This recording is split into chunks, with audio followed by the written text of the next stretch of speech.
he made a choice to be here.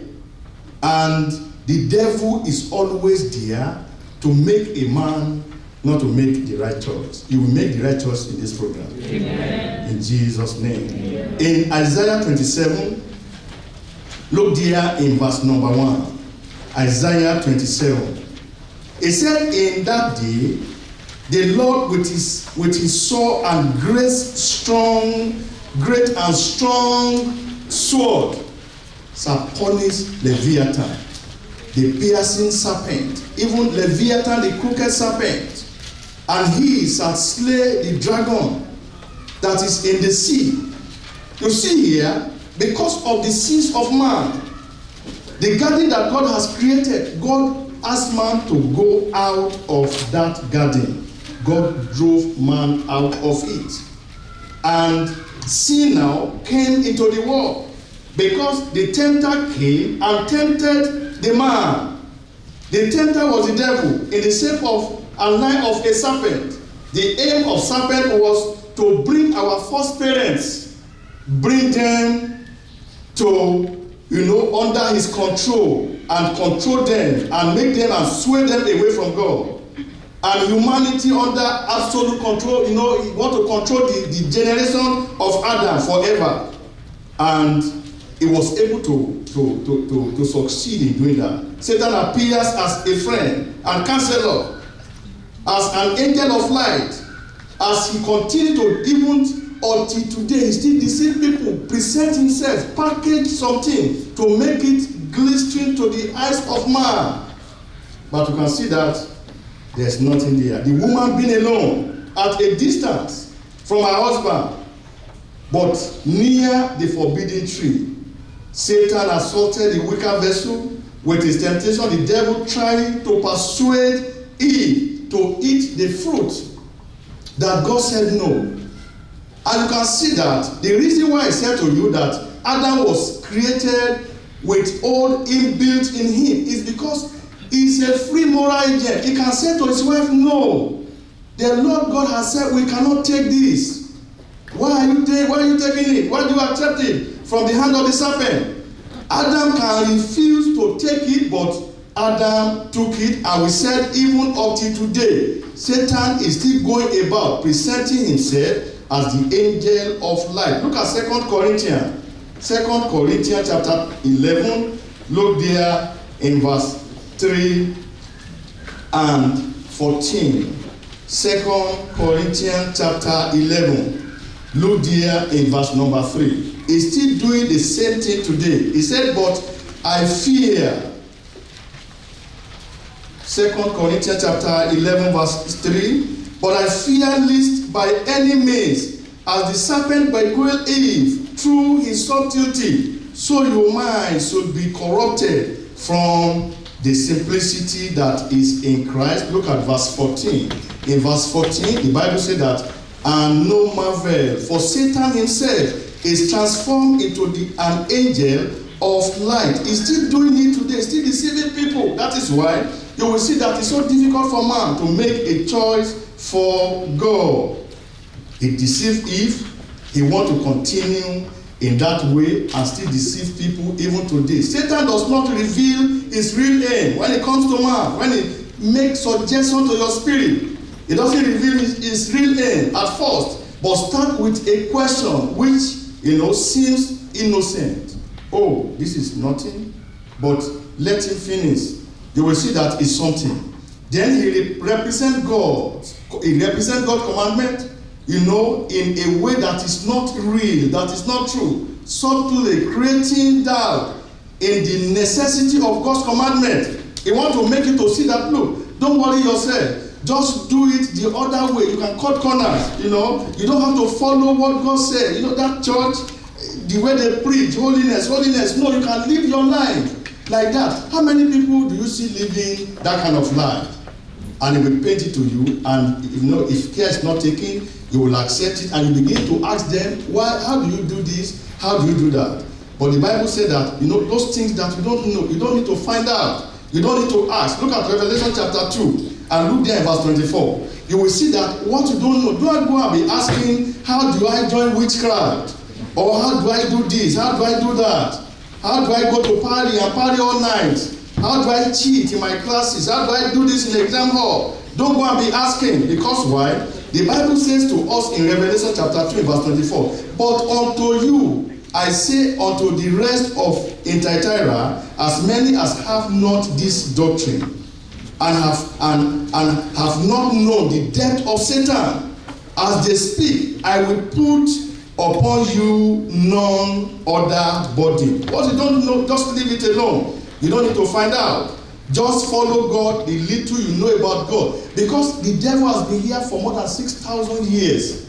So he has perfected to lie, has perfected to deceive, has perfected to sway man from following the law of God. So that is why you want to run away from Satan and his agents that litter the world today. The devil is a very ready, is ever ready to challenge the authority of God and his word. He tried to cast doubt upon the authenticity of the Bible. If the devil cannot cause a person to doubt the word of God itself, then he will try to cast doubt upon it. He said, look at how he presented the question to Eve. Has God said?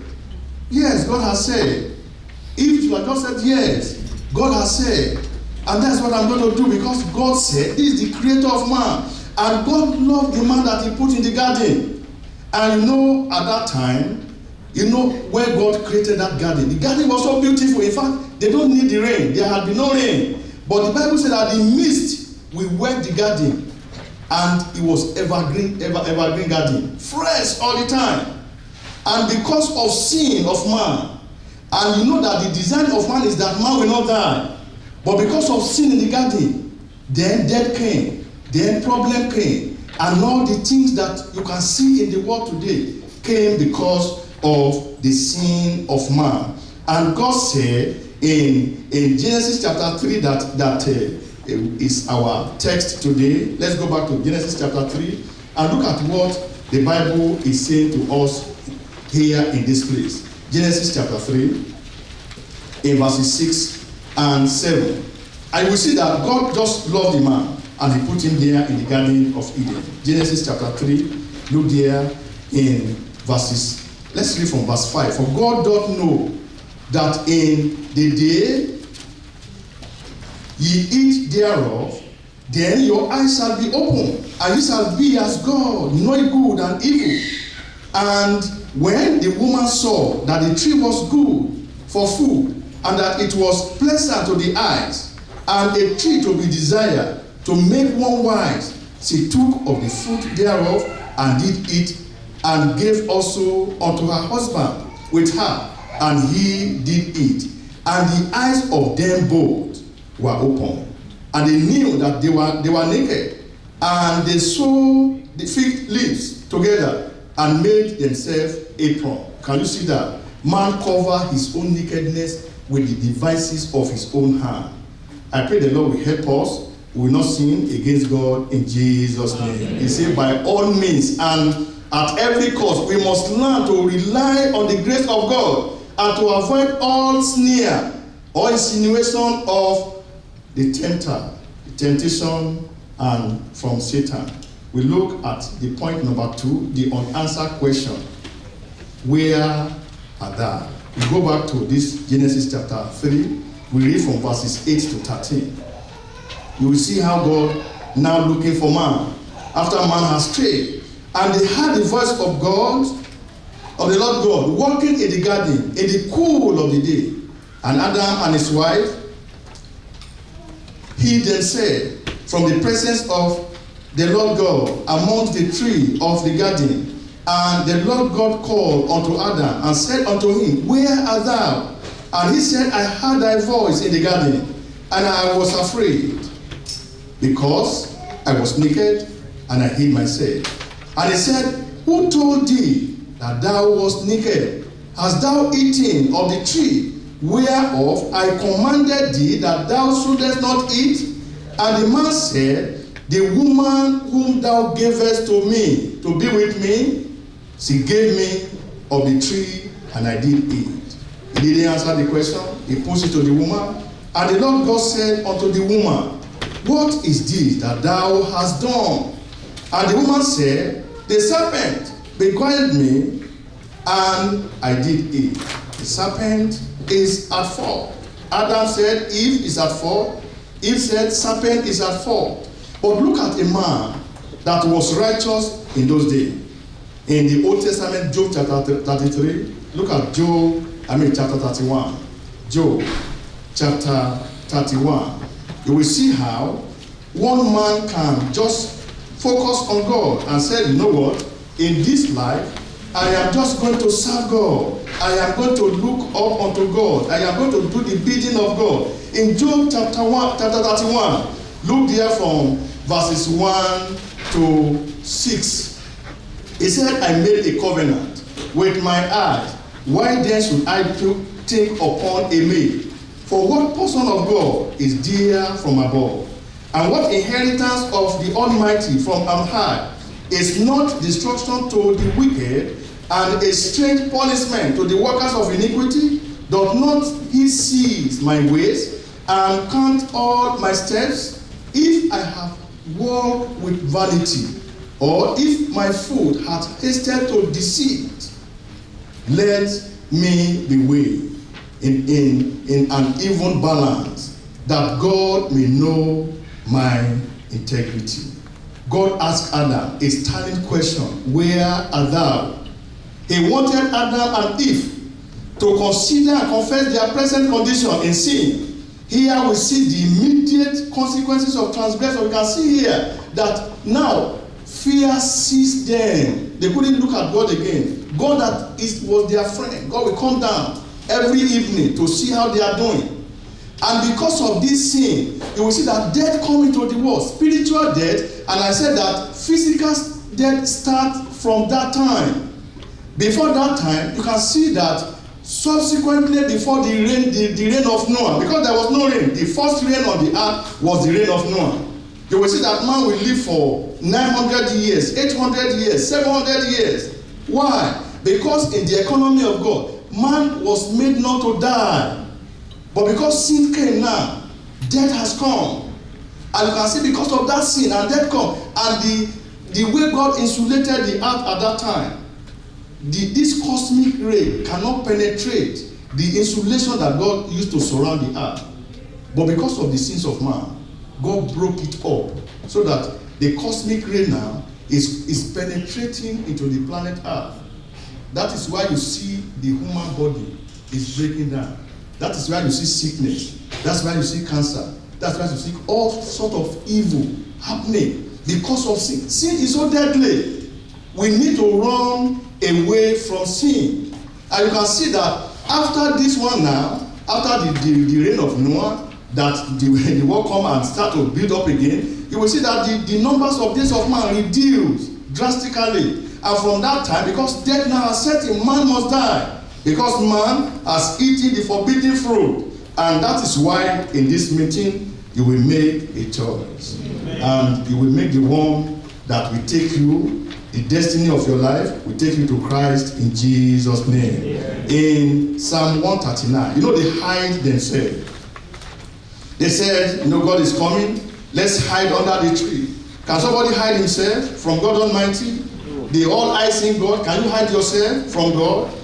Look at Psalm 139 and look at what God says to us here concerning the people that were hiding themselves. Maybe you are committing sin in the school and you think the brother didn't see me, or the pastor cannot see me, or that sister cannot see me, or that brother cannot see me. But look at it here in Psalm 139. It said, O Lord, thou hast searched me and know me.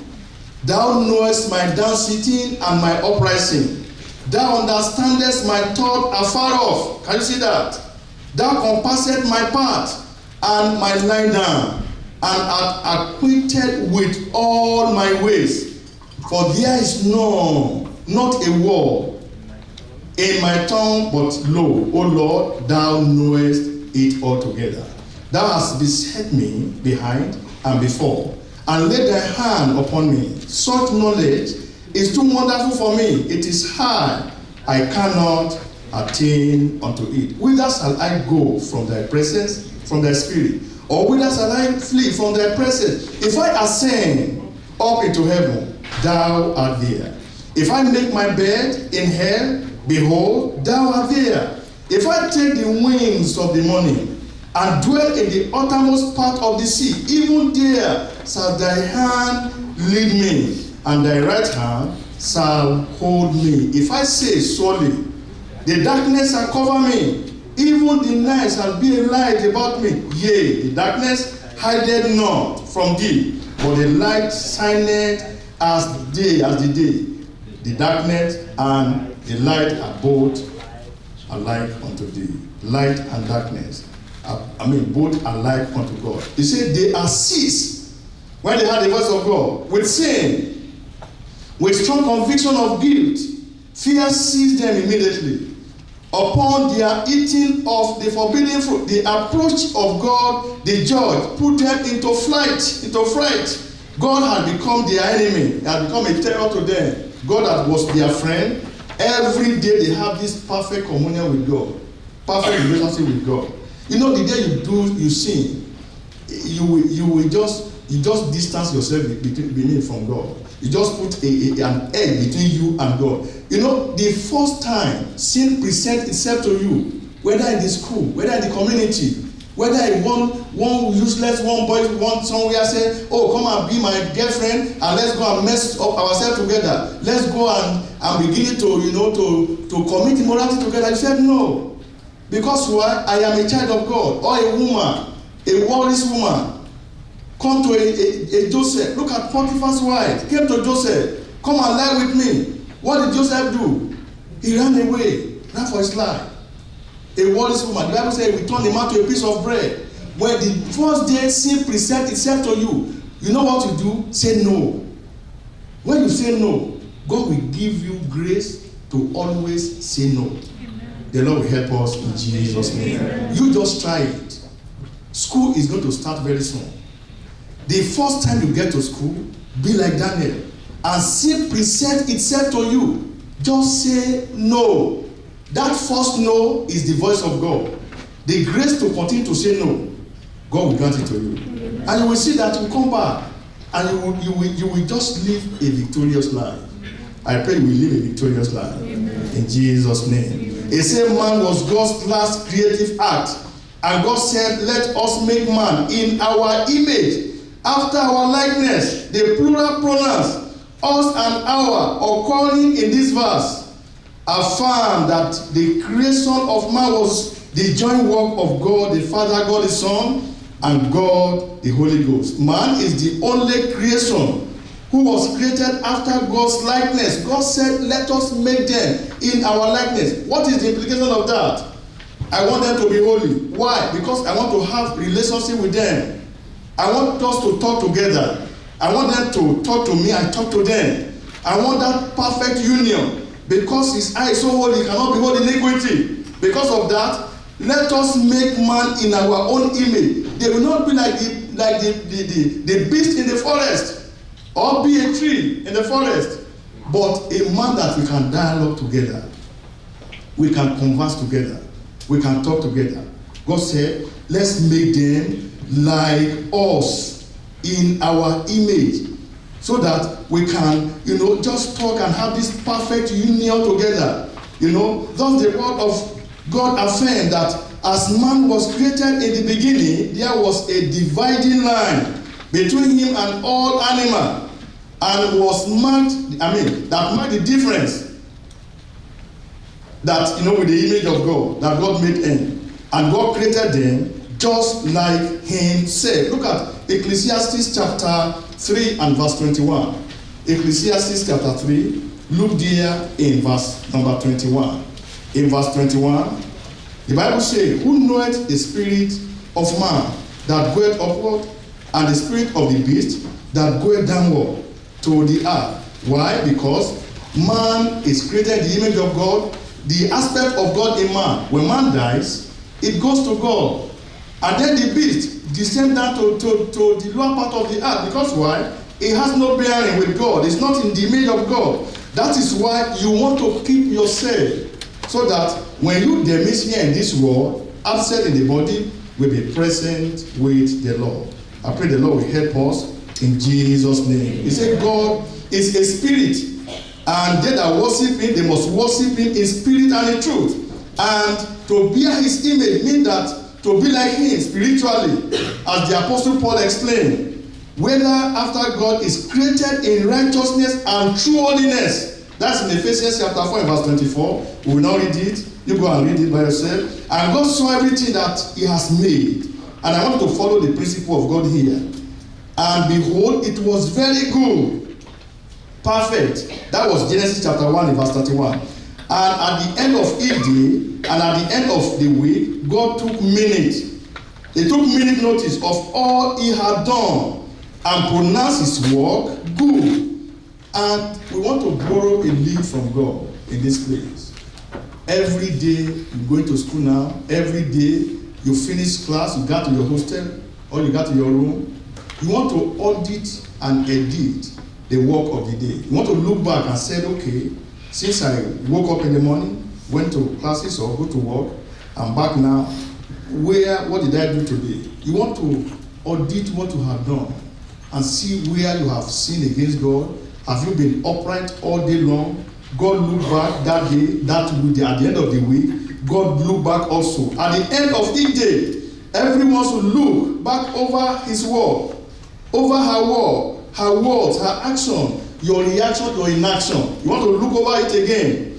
And your thought, you want to look at it and make sure that it's in line with the word of God. It's in line with the word and deed of God. And look at it very, very closely. And when you do that day by day, you will see that you will soon carry that nature of God. Then, at the end of the week, each of us will look over the event of the week to ascertain that all is well between us and God. So that when we see God at the end, it will not be for judgment, but to live with him for eternity. That will be your portion. Amen. In Jesus' name. Amen. Adam and Eve tried to hide themselves from God.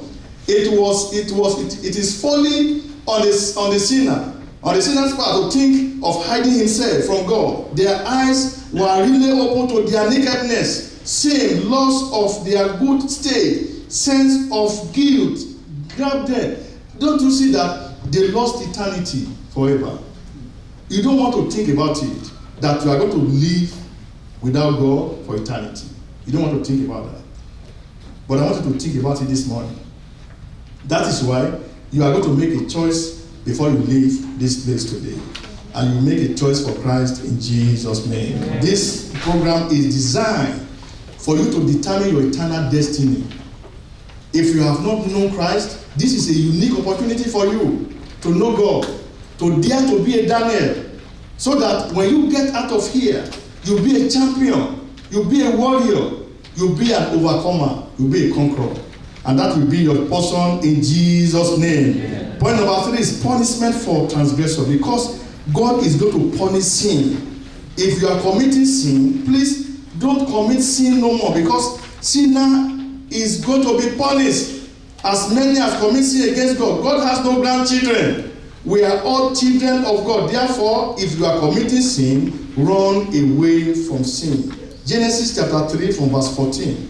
It said, and the Lord God said unto the serpent, because thou hast done this, thou art cursed above all cattle, and above every beast of the field. Upon thy belly shalt thou go, and thus shalt thou eat all the days of thy life. And I will put enmity between thee and the woman, and between thy seed and her seed. It shall bruise thy head, and thou shalt bruise his heel. You see that? You will bruise his heel. And unto the woman he said, I will greatly multiply thy sorrow.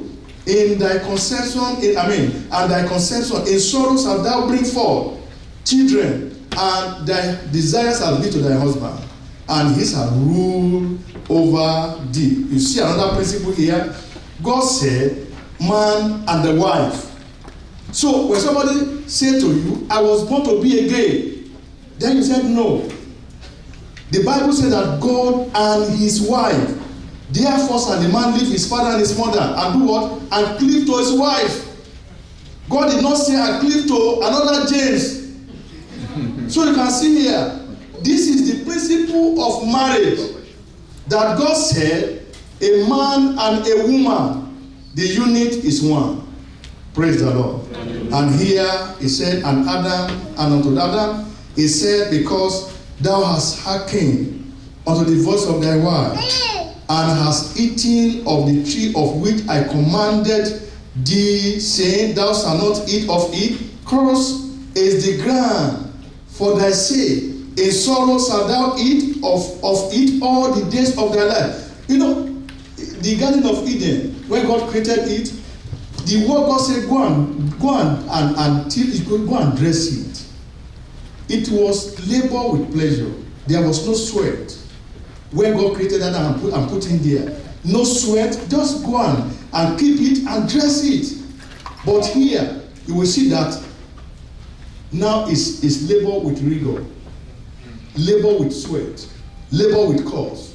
You plant yam, it brings forth thistle. You plant corn, it brings forth another thing. And you will till the ground and till the ground. The ground has no manure, no fertilizer. It will not bring forth the fruit. It was now labor with rigor, with sweat. I pray God will deliver us. Thou also, and look at it here. God said, thorn also and thistle shall it bring forth to thee, and thou shalt eat the herb of it of the field. In the sweat of thy face shalt thou eat bread, till thou return unto the ground. For out of it was thou taken, for dust thou art, and unto dust what will happen? Thou shalt return. Unto dust thou shalt return. And Adam called his wife. You see that? He called his wife. He didn't call James his wife. He called his wife's name Eve. He didn't say it's Joseph or Jacob, because she was the mother of all living. Unto Adam also, and unto his wife, did the Lord God make coat of skin and clothed them. You can see here that without the shedding of blood, what will not happen? No remission for sin. They covered themselves with leaves, but leaves will not suffice. There must be shedding of the blood. And that is picture to Christ that is coming. That is going to be hung on the tree. He's going to die for our sin. And if you can look unto Jesus and receive into your life today, guess what? Your sin will be taken away. Your sin will be covered. You will have no reason not to be with God for eternity. In verse 22, and the Lord God said, behold, the man is become as one of us, to know good and evil. And now lest he put forth his hand, and take also of the tree of life, and eat and live forever. Therefore the Lord God sent him forth from the Garden of Eden, to till the ground from whence he was taken. In verse 24, so he drove out the man, and he placed at the east of the Garden of Eden cherubim and a flaming sword, which turned every way to keep the way of the tree of life. Can you imagine if Adam was able to hold that tree of life as a sinner, as a man that has departed from the nature of God? The nature is corrupted now, and eat it and live forever. And God will not allow that to happen. That is why, look, your soul will never die. But the problem with that is either you go to God when you die, or you go to Satan when you die. Your soul is an indestructible matter, can never die, because it's the aspect of God in you. And you want to keep it for God, so that at the end of age, when the whole thing is over, then your abode, your eternal destiny will be with God. Your soul will never die. I pray you will not go to hell in Jesus' name. And Adam and Eve may have thought for a few moments that their excuse were valid and sufficient. For the Lord turned from the one to the other, and then to the serpent. Because sentences against an evil work is not executed speedily, therefore the heart of the sons of men is fully set in them to do what? To do evil. Let's read it in Ecclesiastes chapter 8. Ecclesiastes chapter 8. I want us to understand this verse very well, so that it will be like Daniel when we go back from this place. In Ecclesiastes chapter 8, look at verse 11. It said, because sentences against an evil war is not executed speedily, therefore the heart of the sons of men is fully set in them to do evil, though a sinner do evil 100 times, and his days be prolonged, yet surely I know that it shall be well with them that do what? That fear God. It shall be well with Daniel among you here. It shall be well with Joseph among you here. Why? Because you fear God. But he said here, but it shall not be well with the wicked, neither shall he prolong his days, which are as a shadow, because what? He feareth not before God. I pray you will fear God. Amen. You will fear God in Jesus' name. He said, be sure your sin will find you out. Many will come to God, judgment with their sin following after them, and they will stand before God speechless, without excuse. I don't know how many of us are lawyers here. I'm telling you that you cannot argue your case out before God. You cannot. Because why? Look, the ground can speak. You see that ground? You see that tree there? If you look at Jeremiah, God was calling earth. Because why? Man doesn't want to listen to God. God is going to speak to earth, so that earth will witness against man. At the end, I pray the earth, the tree, the forest will not witness against you in the end, in Jesus' name. Amen. You see here, Adam and Eve lost the righteousness and true holiness in which they were created. They lost purity of heart and mind, fellowship and sweet communion with God. They were eventually evicted. You see that? From the Garden of Eden, came under the dominion of the cruel taskmaster, with an inevitable death facing them. Death sentence is hanging upon the seed of Adam. They will die. I'm telling you, because of that sin, sickness came into the world. God pronounced sickness, sorrow, death, and at the end, both death and hell will be cast into the lake of fire. You don't want to follow Satan. You will not follow Satan in Jesus' name. Point number 4, the promised seed for the redemption of man. In Genesis chapter 3, look at verse 15. This is the verse that shed light to the gloominess of earth at that time, to mankind, that brought light back to man. In Genesis chapter 3 verse 15, it said here that, and I will put enmity between thee and the woman, and between thy seed and her seed. It shall bruise thy head, and thou shalt bruise his heel. You see, this is where the promise come about. The promise to save man back to God at the end. The promise to redeem man back at the end to God. God has promised that he's going to take us back from the camp of Satan and put us back where he put us at the beginning. Look at Isaiah chapter 7. Isaiah chapter 7, there you look in verse number 14. Isaiah chapter 7 in verse 14. The promised seed now has come here. I say, therefore, the Lord himself shall give you a son. Behold, a virgin shall conceive and bear a son, and shall call his name, what do you call his name? Emmanuel. What does that mean? God with us. Emmanuel. That is the seed that was coming. And the seed has came. He has laid down his life. He has finished the work of redemption. He paid full price for it. You don't need to bother yourself no more.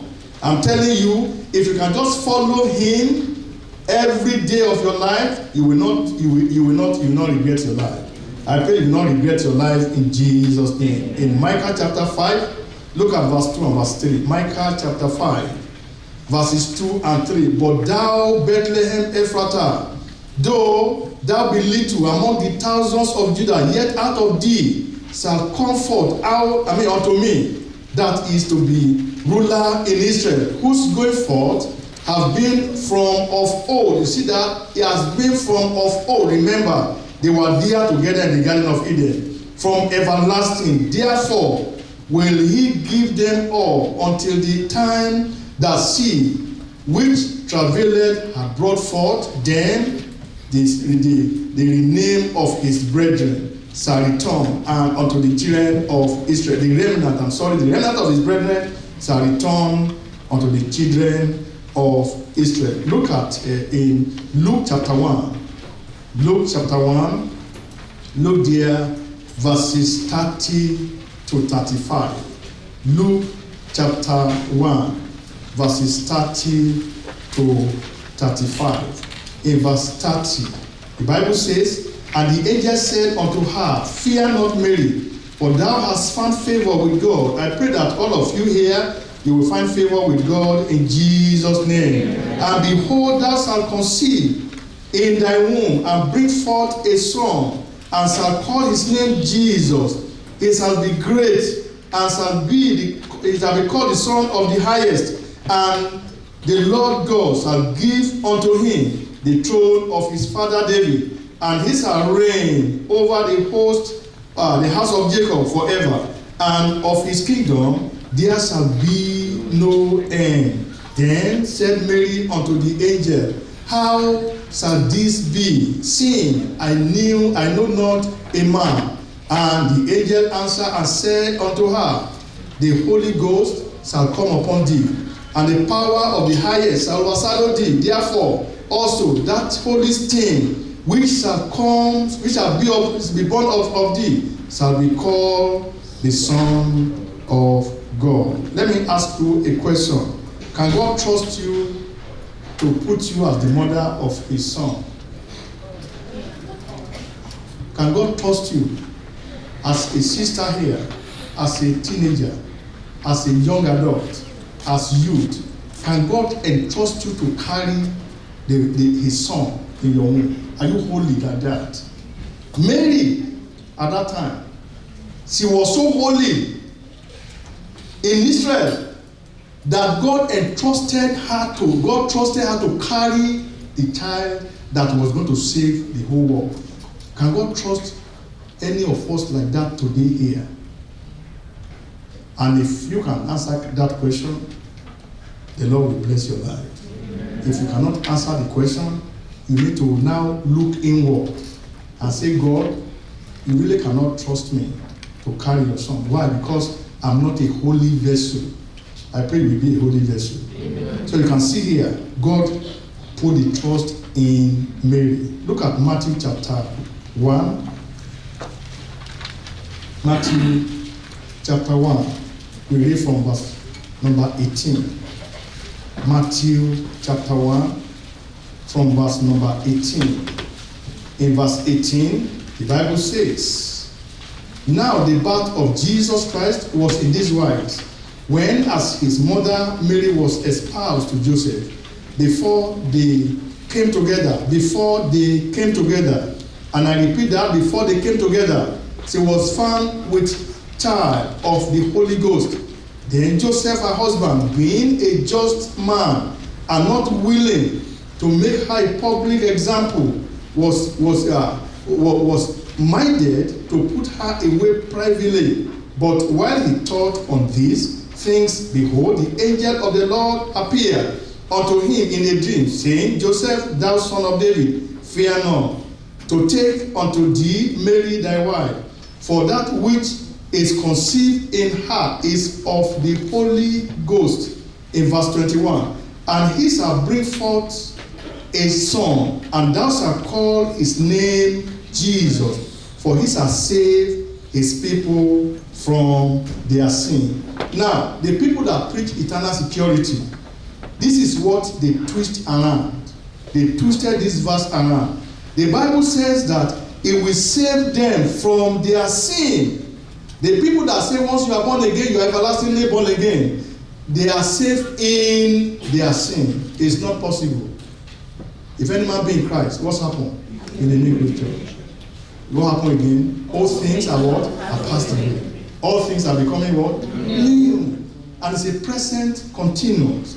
So in verse 22, now all this was done that it might be fulfilled, which was spoken of the Lord by the prophet, saying, behold, a virgin, we just read it, shall be with child, and shall bring forth a son, and they shall call his name Emmanuel, which being interpreted is God with us. I pray God will be with you from this program and forever in Jesus' name. He said here, this verse, written into the dark picture of sin, set a beam of light for lost humanity. In this verse is revealed God's mercy and plan of redemption. No sooner did the fall occur that God disclosed the way back to the Father. The way back to the Father's house. This is the first verse in the scripture pointing to Christ as the Redeemer of man. Through him, the image lost by the fall is restored back again. I'm telling you, no matter who you are here, no matter what you have done, Christ can receive you today. Even if you have committed abortion, you have killed innocent child, all right? Christ can receive you today. If you will just come and say, my Father, I have sinned against you. Now, brothers, let me ask you this. The Bible said that before they came together, you say you have girlfriend, boyfriend. We don't do that in this church. But the one you say you are looking, are you messing up yourself? Somebody came to the church, said, I come for counseling. I want to get married. And I said, okay, you want to get married. Are you born again? He said, yes. I said, okay. Since when did you meet this person? He said, like 4 months ago. I said, since you met, have you done anything that is iniquity before God? They look at me. I said, yes. Tell me. Since you met this woman. Oh, they said, yes. But you say you are born again. Oh, he said, yes. I said, no. That born again thing is the one that you got in the gutter. That one is not born again. You now go back and receive Jesus Christ to your life as your Lord and personal Savior. Because why? If any man be in Christ, he's a new creature. Adultery is gone, fornication is gone, lying is gone, everything is gone. You will now live your life as if you are Joseph, as if you are Daniel. Daniel in Babylon, the first day sin presented itself to Daniel. What did he do? He said, no, I don't eat this kind of thing in Judah. The same thing Joseph. Potiphar's wife, big man in society, was run after that boy, teenager. The man looked at him. I don't want to sin against God. I pray you will not sin against God. You will live for God in Jesus' name. And you people here in this church, I'm telling you, you don't know what you have. I pray God will lay hands on you. You'll be leaders of this church tomorrow in Jesus' name. You know, that is what we are looking for. We are looking for men and women that can really exegete and handle the business of righteousness. And be bold among the youth, and be bold among the adults, and be bold for God, and have backbone to rebuke sin. Whoever's hug is God. And you stand before the people and tell them this is what the word of God says, and you are living the life. It's not that you are just preaching it alone, but you are living the life. That is what we want to bring out of our youth. That is why you see the leadership working every day to bring you together, not just for us to deliberate, to reason together in the word of God, so that when you live here, you will not be the same again. In your school, you'll be a star. Not like the people in the world. You'll be a star for who? A star for Christ. I pray you'll be one. Yeah. So that people will be looking for you and say, oh, although he's famous, he's a doctor, he's a pharmacist, he's a lawyer, he's a nurse, but guess what? He's a businessman and he's a holy man of God also. Look at Job. During his days, people have 10 wives.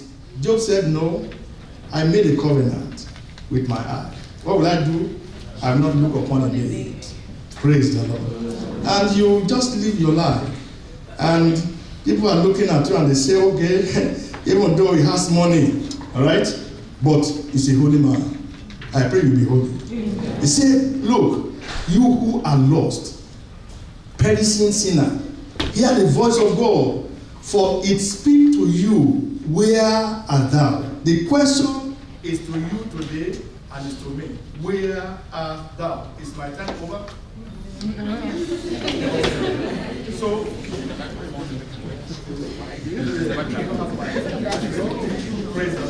so sinner, if you are here, you don't know Christ.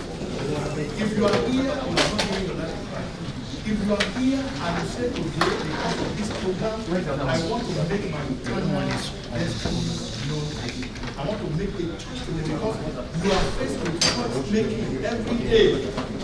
And because you are here this morning, you have to make a choice. Don't let this program go no bad that you don't make a choice. You want to be on the side of God so that if you live here and anything happens, you know that your eternal destiny is so sealed. And there are so many excuses that man gives, that a youth like you will give, young adult, professional like you. Oh, I'm so busy. No, God said, look, I know that you are busy, but you still have time for me. Praise the Lord. So you can see.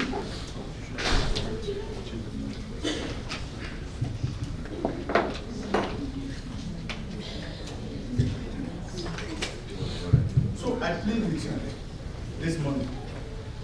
I'm telling you, don't let this weekend be a waste. Let it go down in the history of your life. That in this refreshing mountain, you came here and you remember that I went to that place. And you know, because of the program, because of the messages that I had, I reconciled myself with God. If you come here this weekend and you go home the same, it's not very important. You will not go home the same. Something will change in your life. You will decide for Christ today in Jesus' name. Amen. Decide for your eternal destiny. As it is appointed unto man, he wants to die. After that, what happens? Judgment. Let people know you for your modality. When sin presents itself to you, say what? Say no. And move on. Move on to righteousness. Move on to the side of God. Move on in holiness of life, and the Lord will be with you in Jesus' name. Amen. Let's rise up and talk to the Lord in prayers. Remember Adam. Adam was not able to answer that question that God put to him. He pushed it to the wife pushed it to serpent. Serpent couldn't even push it to anybody. God is asking you the same question today. Are you on the Lord's side? If you are not on the Lord's side, it's a God of second chance. Today is the day of your salvation. Talk to the Lord in prayers. Ask the Lord. Tell the Lord your state today. Tell God where you are today. Are you covering yourself with your own device? Or you want God to clothe you with the righteousness of Christ? You can make that choice here right now. Talk to the Lord in prayers. If you are not saved, don't go from this refreshing mountain and you are not saved. Make sure you decide for Christ. In Jesus' name we pray. Our Heavenly Father, we are so grateful for your faithfulness in bringing your children into this refreshing mountain to come and impart into them the word of life. I pray that as this word gets into them, the Bible says an engrafted word that is able to change our soul. This word will change their life for the glory of the resurrected Christ in Jesus' name. Amen. That if there's any iniquity within, Lord, they will not hide themselves like Adam, but they will go before God and confess, my Father, I have come, I have sinned against heaven and against thee. Forgive my sin. Father, we ask that they will ask for forgiveness, and you will receive them to yourself in Jesus' name. That none of them will go out of here and still remain a sinner. But Lord, they will go out of here victoriously, walking with their head tall, and said, I am a child of God. Let it be their portion and their testimony in Jesus' name. Amen. Thank you, Father, for the answer. As many preachers have been coming here, Father, we ask, oh God, as they disseminate the word of God, let it enter into the inner recesses of your children and percolate and displace every will of man in Jesus' name. Amen. That the word of God will be planted in the depth of their soul. Thank you, Father, for the answer. As they finish here on Sunday, none of them will go home and remain the same again in Jesus' name. Amen. And for our leaders, Lord, we ask that grace and anointing and the power of your spirit, Father, you will endue them with them in Jesus' name. Amen. Thank you, Father, for the answer. In Jesus' name we pray. Amen. Praise the Lord.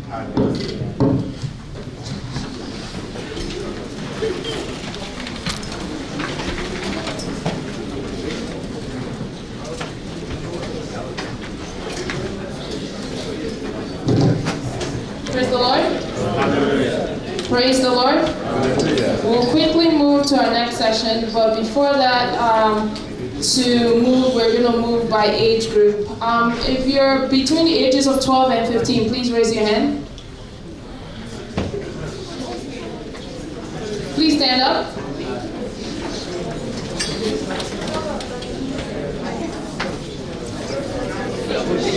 All right. Okay.